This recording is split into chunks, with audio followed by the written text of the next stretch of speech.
Good morning, class. This is Parjanya Sen of the Department of English, Sunanda Degree College, and today I'm going to be talking about a short story Lihaaf by Ismat Chughtai, which is part of your DSC Paper 1 program course under North Bengal University. Uh, Ismat Chughtai, before I come to the short story, let me talk about Chughtai and her legacy slightly. Let me dwell on this. Chughtai's dates are 21st August 1915 to 24th October, 1991. And Chughtai is a very, very important voice, not just within the Indian Urdu canon, but within the Indian literary canon as a whole. Chughtai wrote about feminist issues. She wrote about women's right over their own bodies. She wrote about women's very gendered roles played by women within a patriarchal social setup. And given the time frame that she is representing or she's talking about in her through her works, these were considered very much ahead of her times and also very groundbreaking and very iconoclastic. Okay, the issues she talks about, and before I come to Lihaaf, I'll be talking about the short story. I'll be discussing certain important themes and certain important bits of the short story with you. I cannot, of course, be going over the whole story in detail with you because of the paucity of time. But before we come to that, just a few things to remember. As I mentioned, Chughtai was a very important writer. She wrote short stories, she wrote novels, she was a filmmaker. And Chughtai and another very important figure, Begum Rokeya Sakawat Hussain. Women like Hussain and Chughtai, they need to be considered as proto-feminists. Okay, now why am I using the term proto-feminists? Because feminism as an ideology, as a very Western-centric ideology that has, of course, it now informs our beings, our experiences, our studies, our politics, which make us or which enable us to negotiate with and challenge patriarchy. This sort of school, these ideologues of modern feminism or feminisms, these weren't available in the form that they're available to us right now in the 21st century. These weren't available to writers like Chughtai or like Rokeya Sakawat Hussain. Nonetheless, they were exploring issues which criticized the social institutions of patriarchy, their patriarchal social worlds, which challenged the idea of gendered roles that women had to sort of perform and play, which spoke about issues like, forbidden love, lesbian desire. These issues, which were considered taboos in the then society, they were explored by writers like Chughtai and writers like Rokeya Sakawat Hussain, and that is why it is important to identify these women as prefigures of modern feminism, okay, as sort of precursors of modern feminism, both in terms of India as well as in terms of the larger Western world. Okay, Chughtai was born in Badaun, Uttar Pradesh. Her family, her father was a civil servant. She spent her childhood in various cities of northern and western India, such as Jodhpur, Agra, Aligarh. She studied at the Women's College and later in Aligarh Muslim University. She was associated with the Progressive Writers Association, and this is very, very important, this whole idea of the Progressive Writers Association, because this provided a voice to women like Chughtai to talk about issues that weren't normally addressed within the literary canon of that day and age. Okay, um, Chughtai's most famous short story is, of course, Lihaaf, but then she has a lot of other writing to her credit. Her novel, very, very famous novel called Teri Lakir, it has been translated into English as The Crooked Line. It's a Bildungsroman that deals with the story of a girl, and even there you find that there is this very interesting, in the first half of the novel, there's this very interesting exploration of the girl's fascination with her lady school teacher. Okay, she openly talks about issues that, as I mentioned, were considered taboos in given the time, given the society that she was writing in. And I'll be also talking about Lihaaf as a symbolic story in the sense that Lihaaf it sent Chughtai to court because she was talking about a subject that was considered a sort of legal offense. Of course, we know that Now, given the Supreme Court's verdict about, gay and lesbian rights, of course, gay and lesbian people right now in India have a lot of rights. They're no longer illegal citizen subjects as they were when Article 377, you might look this up on the internet, Article 377, which penalized, which criminalized, gay and lesbian desires, that was still in existence. Okay, so Chughtai was writing much, much, much before all these things were happening. She was writing in, she was born in British India, and she was writing at a time when these issues were not just a social taboo, but they were also considered legal offenses. Okay, so that is why a story like Lihaaf would send her to court, and even the later history of reception of Lihaaf has been very, very important, and I'll be talking briefly about that. You may have heard about Deepa Mehta's film Fire, which narrates the story of these two housewives, okay, who are in love with each other who fall in love with each other because their husbands do not, they neglect them and they do not love them. So the only way they can fulfill their desire is by desiring each other. So the Deepa Mehta short story Fire, that was sort of based in many ways that draws upon Chughtai's short story Lihaaf. A more recent film like De Rishkya, which stars Madhuri Dixit and Huma Qureshi, De Rishkya very specifically, talks about, it adapts the story of Lihaaf into a very different context, of course, but the character played by Madhuri Dixit, if you have time, see the film. The character, it's not very explicit, mind you, it's very subtle, but you can, of course, understand that Madhuri Dixit's character in the film is that of a lesbian, and she sort of desires her maid, the woman helper maid, played by Huma Qureshi, and this also draws upon Chughtai's story. So, the story has had a very symbolic value in terms of, how people have expressed themselves, how lesbian women have expressed themselves, how filmmakers have explored the whole idea of forbidden love or the whole idea of lesbianism. So the story is very, very important, not just given its own sort of time frame, but also given its history of reception, even in modern day India or post-independent India. Okay. Now, briefly about Lihaaf, the story. Lihaaf, which is translated as the Quilt. Okay, it was written in 1942, as I mentioned. This is a pre-partition. This is British India, pre-partition, pre-independence India. It was published in the Urdu literary journal called Adab-e-Latif. It was written in Urdu, as I mentioned. Chughtai is primarily she writes in Urdu. As I mentioned, it also led to much controversy in its time. Okay, it was sent, Chughtai was sent on a legal trial for obscenity. Okay, because of the short story, and she had to defend herself in the Lahore court. Okay, she was asked to apologize, which she did not, because she had said that I have not written about anything obscene in my short story. Okay, and finally, the whole case was acquitted. It wasn't a case at all, because I'll be discussing the story with you. It is told from the perspective of a child narrator. And ultimately, the judge who was presiding over the legal case, he said that whatever is being said in the story, it will not even be understood by a lot of people, because it is so subtle, it is not even talked about directly, and most people won't even understand what is going on in the story. So there is no question of obscenity, there is no question of nudity, and you are excused. And Chughtai was let go. But this very court case in Lahore court, and the sort of aftermath of it, made the story very famous. So famous, in fact, that a lot of Chughtai's other works, and she herself talked about it many times, that it's almost like she's only famous for Lihaaf, and that's not the case. She she wrote Angari. She worked specifically with films. She worked with filmmaking and the film industry in particular, and just give me a second.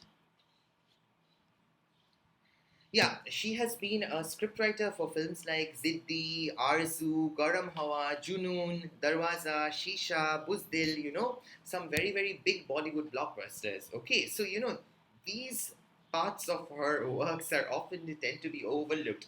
Chughtai, the screenwriter, the script writer, the sort of, the screenplay writer, that's overlooked because Lihaaf takes so much of a precedence because given its kind of very fiery nature and very sort of very in-your-face nature, Lihaaf sort of takes precedence over everything else often now.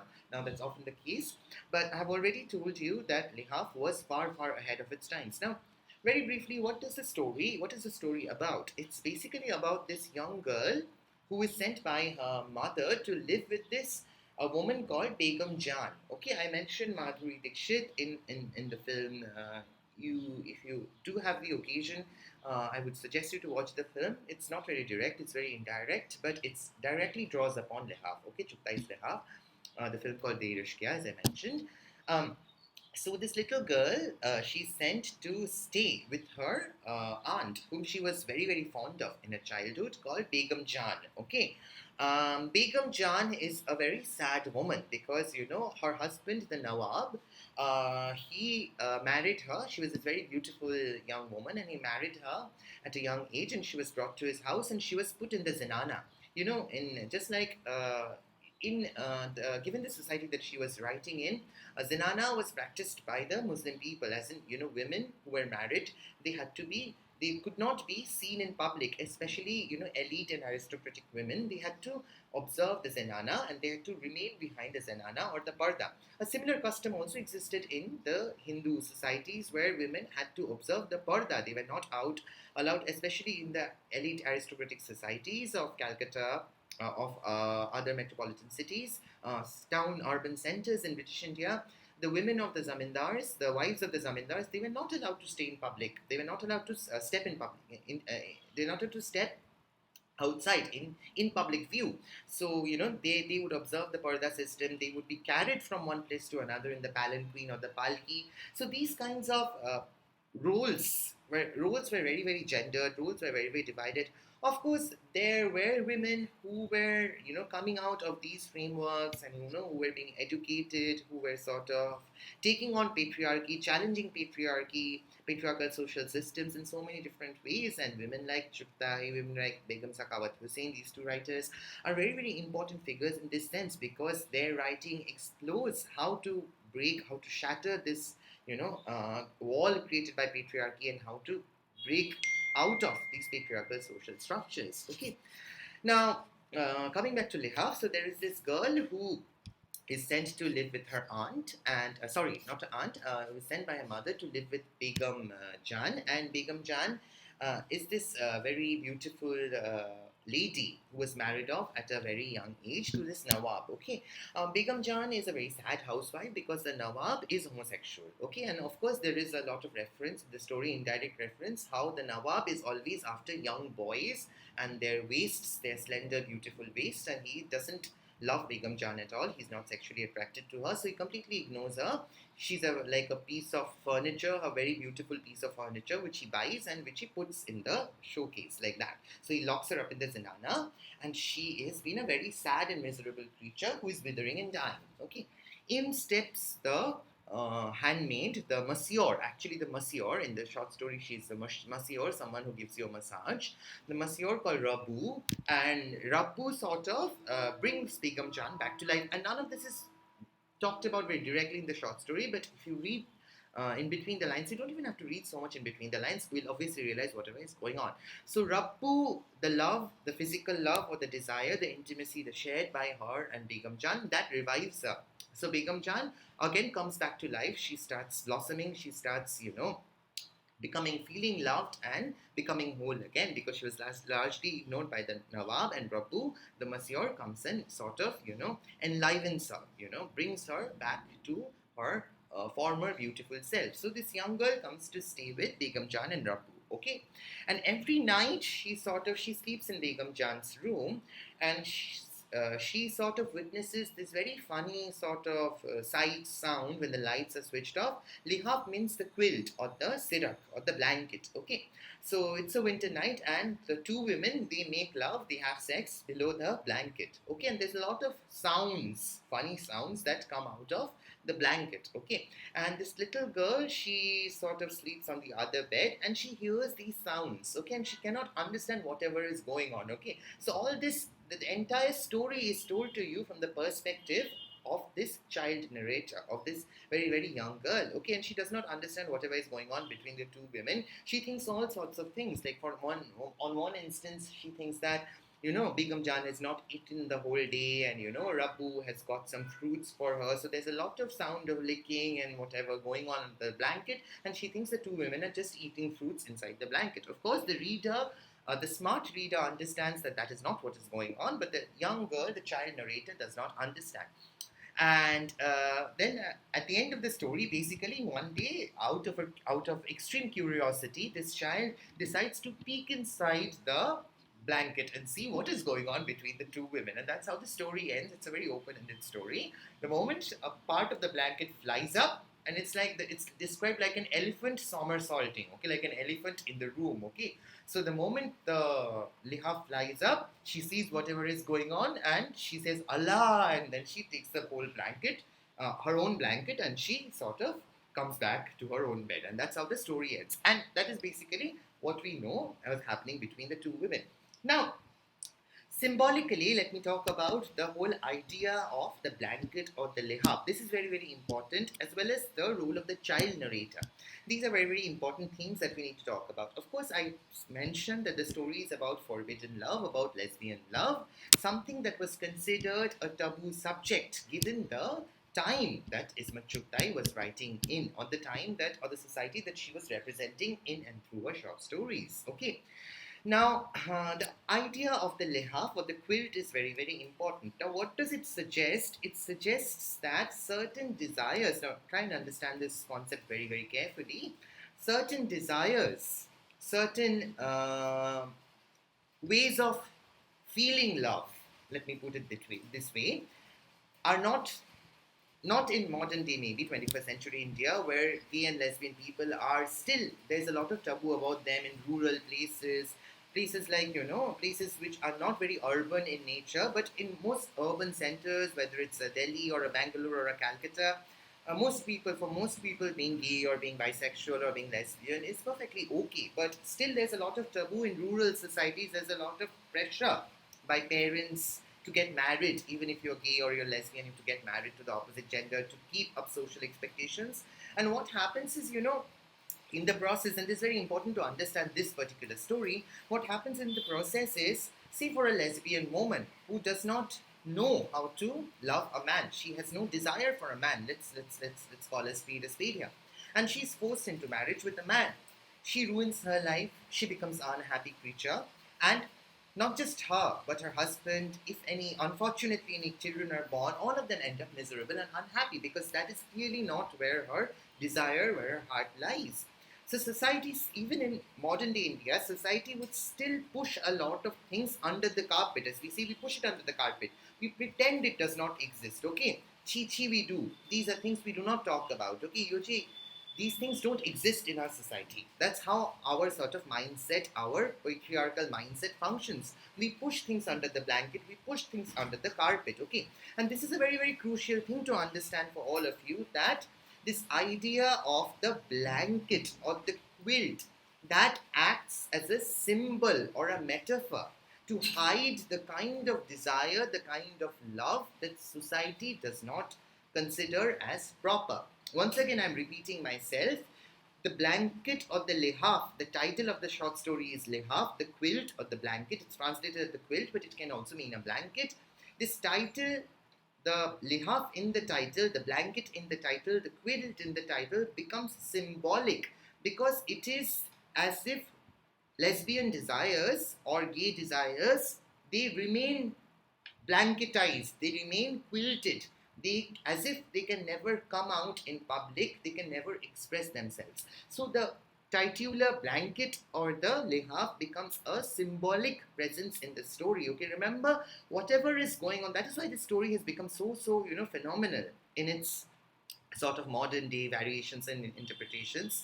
The Lihaaf, whatever happens between these two women, between Begum Jan and between Rabbu, it is happening under the blanket. So this is very important. It is not happening in full display, it is happening under the blanket. So the blanket itself is a symbol here, how society pushes certain desires under the blanket. You cannot talk about these desires openly, even in modern day India. Despite the law existing in favor of gay and lesbian people, this is still largely our mindset, our societal mindset taboos which exist in today's society. Okay, the other thing to understand is this whole idea of the child narrator. Okay, the voice of the child is very, very important, as I mentioned, because remember, I have already told you that the story goes for obscenity trial in the Lahore court. Of course, nothing happens and Chughtai is acquitted.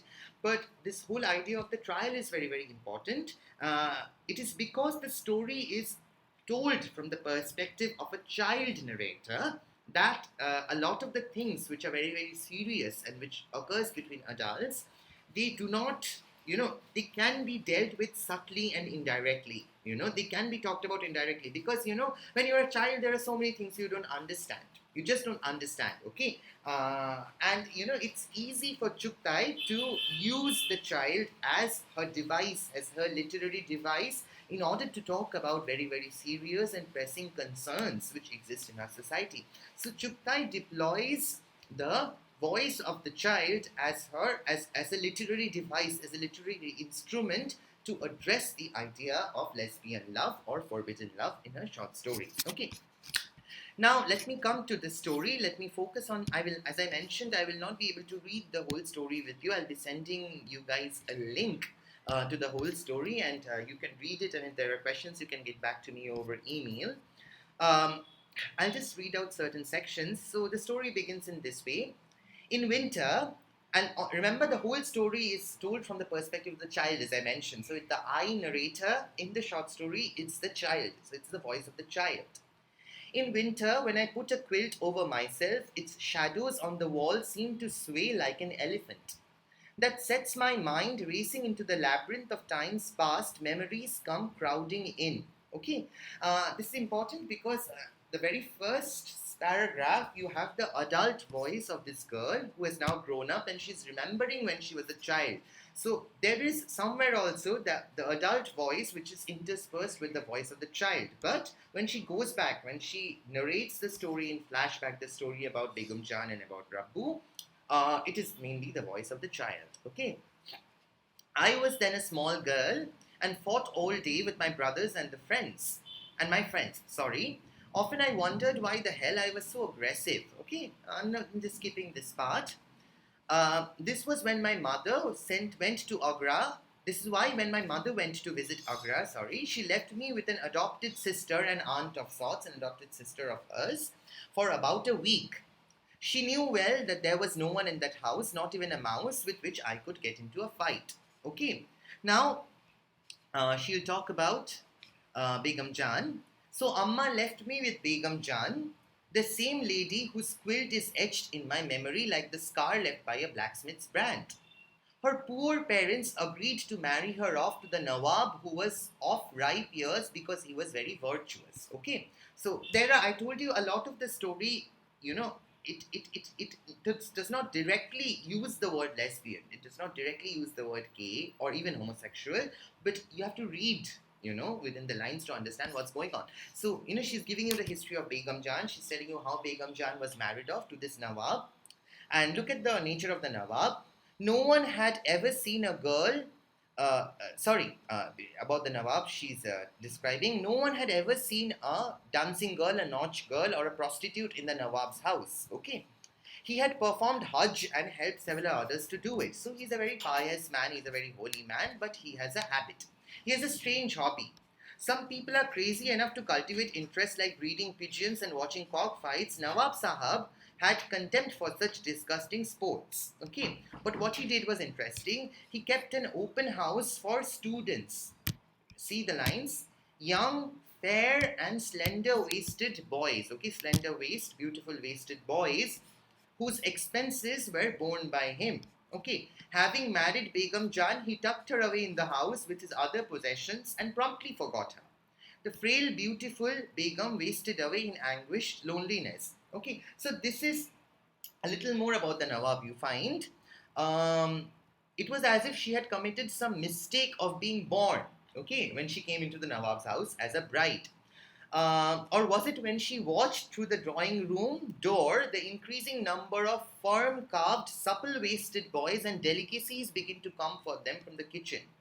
Begum Jan would have glimpses of them in their perfumed flimsy shirts and feel as though she was being raked over burning embers. Okay, as if she was walking over coals. So this is as much hint as you get about the Nawab's sexuality. Okay, that he never had a girl in his house, and this is very unlike of a Nawab, because a Nawab with a lot of money to spend, he will of course be bringing in, given the day and age, he'll be bringing in prostitutes, sex workers, or nautch girls, dancing women, courtesans to use the proper word, into his house. But he doesn't do all that. So what does Begum Jan he do with Begum Jan? He marries her because of her beauty. He locks her up in the zenana, and all he's interested are in his boys. Okay, boys with slender waists, boys with very beautiful calves, and lot of delicacies, lot of sweets, lot of biryani, cooking, whatever comes for them from the kitchen. He buys them beautiful silk shirts and all of that. So basically, you understand from these hints that he's homosexual and he has no interest in the Begum. Okay.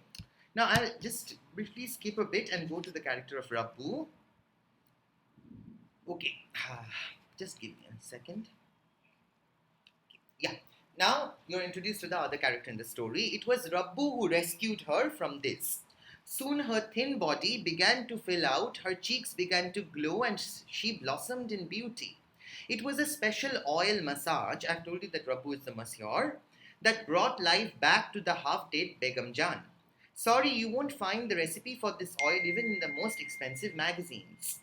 When I first saw Begum Jan, she was around 40. She looked a picture of grandeur reclining on the couch. Rabbu sat against her back, massaging her waist. A purple shawl covered her feet as she sat in regal splendor, a veritable Maharani. I was fascinated by her looks and felt like sitting by her for hours, just adoring her.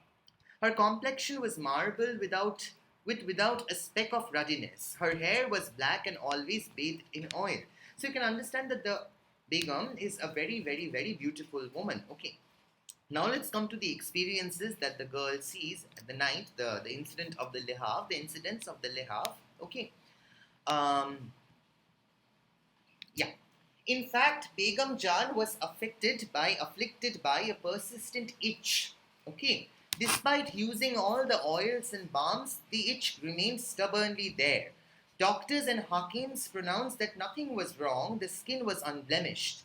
It could be an infection under the skin. These doctors are crazy, there's nothing wrong with you, it's just the heat of the body, Rabbu would say, and Begum Jan would gaze at her dreamily. Rabbu is very ugly, by the way. Rabbu, she was as dark as Begum Jan was fair, as purple as the other one was white. She seemed to glow like heated iron. Her face was scarred by small pox. She was short, stocky, and had a small paunch, stomach. Her hands were small but agile. Her large swollen lips were always wet. Okay.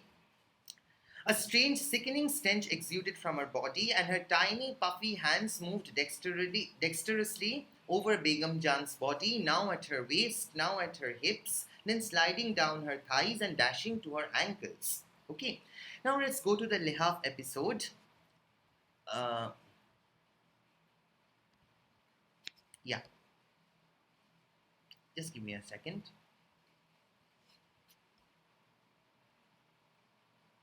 Now the question was, where would I sleep? In Begum Jan's room, naturally. A small bed was placed alongside hers. Till 10 or 11 in the night, we chatted and played chance, a game of cards. Then I went to bed. Rabbu was still rubbing her back as I fell asleep. Ugly woman, I thought. I woke up at night and was scared. It was pitch dark and Begum Jan's quilt was shaking vigorously as though an elephant was struggling inside. Okay. Once again, this idea of the elephant is very, very important. I think it's a consciously used metaphor here, both by Chughtai as well as by the translator.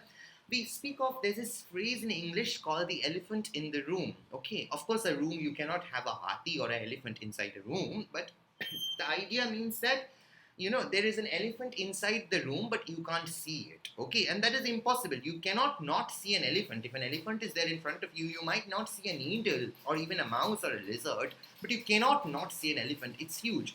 So this idea of the elephant in the room is that, when This basically means a secret that everybody knows. It is not a secret, it's a open secret, okay? A secret that everybody knows but no one talks about. So it's like an elephant in the room, okay? Everybody knows that the elephant, they can see the elephant right in front of them, but people pretend that there is no elephant, okay? So that's what the phrase elephant in the room means. It means an open secret, a secret that everybody knows but no one talks about or discusses, okay? So this idea of the elephant, the symbol of the elephant is very, very important, because whatever desire is shared between Begum Jan and Rabbu, that's like the elephant in the room. Everybody knows about it, everybody except the child, because she is too young to understand this kind of desire or this kind of love, forbidden love or lesbian love. But everybody else is aware of the secret, Begum Jan's secret. So it's an open secret, but at the same time, everybody knows about it. Okay, so this idea of the elephant is also very crucial or very important here. Okay. Yeah, Begum Jan, I could hardly form the words out of fear. The elephant stopped shaking and the quilt came down. What is it? Get back to sleep. Begum Jan's voice seemed to come out of nowhere. I am scared, I whimpered. Get back to sleep. What's there to be scared of? Recite the Ayatul Kursi. Okay, holy verses from the Quran. Okay. Again, you see the following night, the same thing happens. The following night, I woke up again and heard Begum Jan and Rabbu arguing in a subdued voice. I could not hear what they were saying, but there was a sound of a tiff argument, and I heard Rabbu crying. Then came the slurping sound of a cat licking a plate. I was scared and got back to sleep. Okay, so these are the subtle hints. So of course there is no cat in the room, so you can very well understand what these sounds are which are coming from under the blanket of the cat licking a plate. Okay, so I'm not getting into the details, but you will of course understand that these are subtle ways of referring to the fact that Begum Jan and Rabbu are having some sexual intercourse. Okay, but for the child, she does not understand. She thinks that it's a cat licking a plate. And this is why it's very important to remember that when the story goes on trial for legal obscenity, this is why the story is acquitted, because it is not direct. It is indirect, but everybody knows what is going on. So the story is also talking about something like that is an elephant in the room. The whole symbol of the Lihaaf is very, very crucial here. The idea of the elephant in the room is very, very crucial.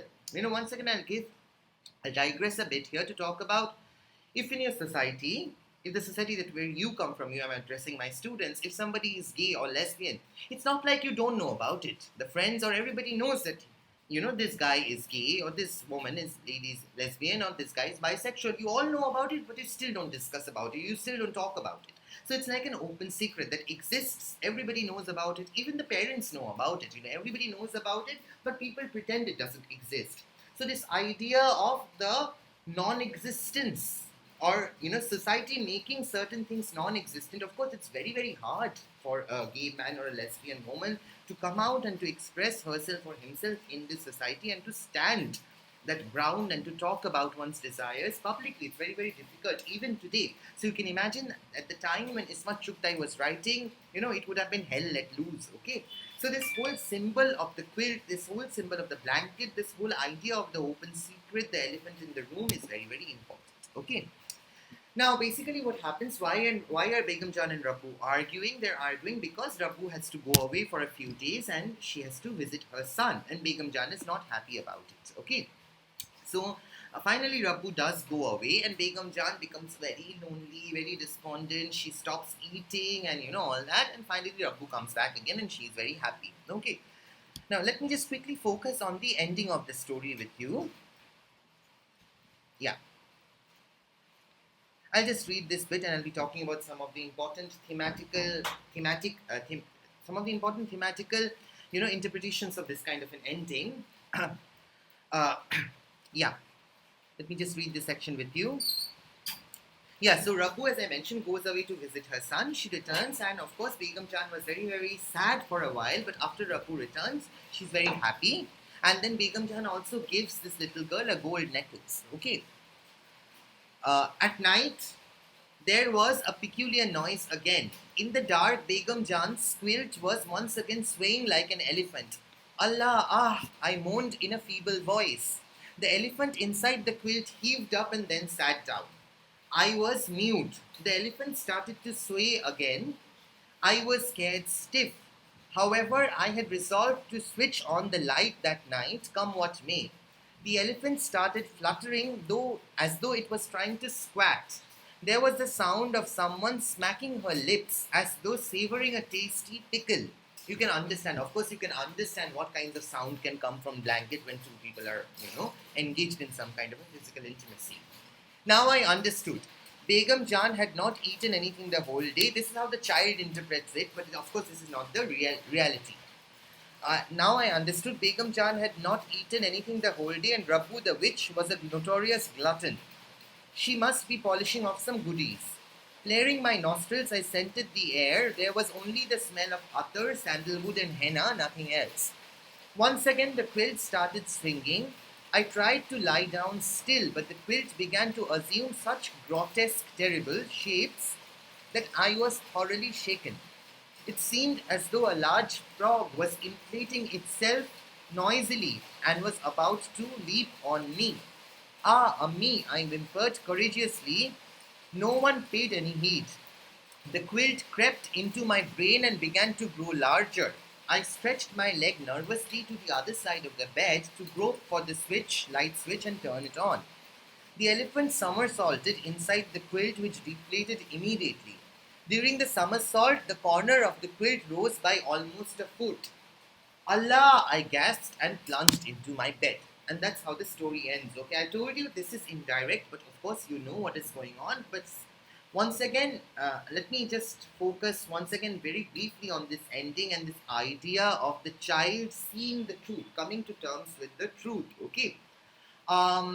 You see, it was easy for Chughtai. Once again, remember the time that she was writing at, the time frame, that the society that she was sort of writing in, writing within, from within, or whatever, writing in and representing in this short story, or in her writing.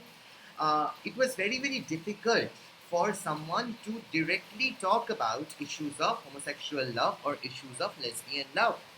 So Chughtai is deploying the voice of the child, the voice of the innocent, quote-unquote innocent child, as a literary device.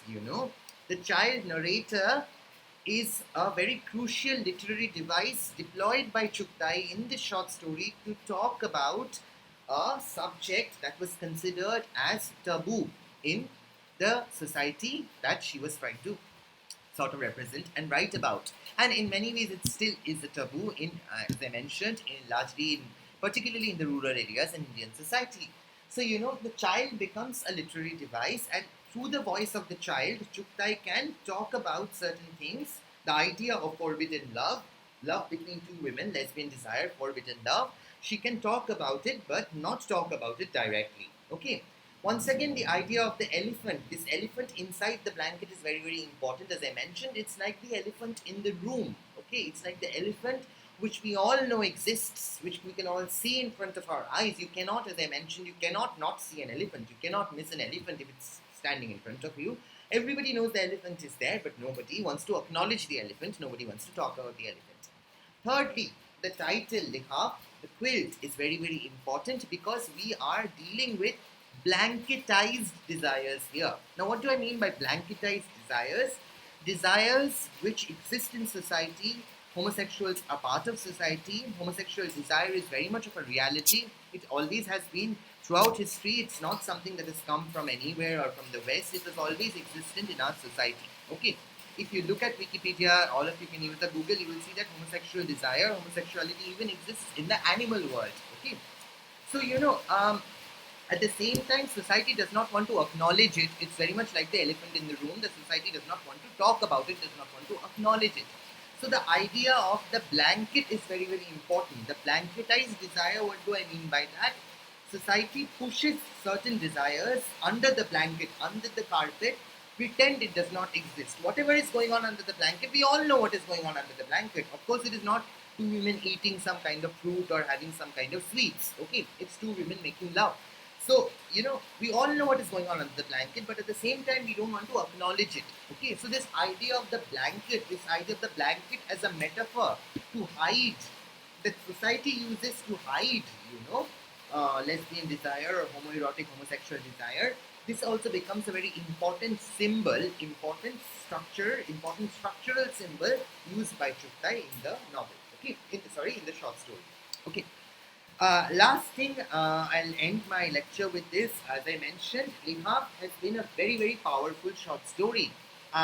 It was controversial, of course. I mentioned it went to court, but it has also become almost like a symbol of resistance against patriarchy, against heteronormative, heterosexual patriarchy. Okay, and Lihaaf's uh, history of reception in popular culture is very, very important. I mentioned Deepa Mehta's film Fire. You might look up this film on the internet.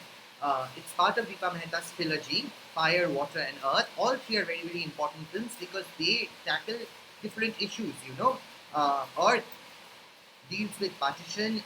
Water deals with the whole idea of widows, Hindu widows, how their heads are shaved off. Their heads were shaved off, in pre-independent India, Hindu India, and they were sent off to Banaras or Kashi. Even very young women who were hardly 13 or 14 years old, married to the Kulin Brahmins, they were sort of, when the Brahmins died and they had many, many wives, hundreds and thousands of wives, all these young girls with their heads shaved off, they were sent as vidwas or widows to Kashi. So the film Water tackles this, and the film Fire deals with lesbian love, lesbian desire. So the three films of Deepa Mehta, the trilogy Earth, Fire, and Water. Out of these, Fire specifically deals with lesbian love, as I mentioned, between two women. Both are sort of ignored or overlooked by their husbands, and they sexually explore each other and also fall in love with each other. So this directly draws upon Chughtai's short story Lihaaf. Okay, another more recent film, De Rishtiya, as I mentioned, starring the very famous Madhuri Dixit and Huma Qureshi.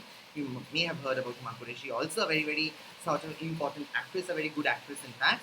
That also directly, you know, draws upon or adapts the story of Lihaaf. Of course, the setting is completely different.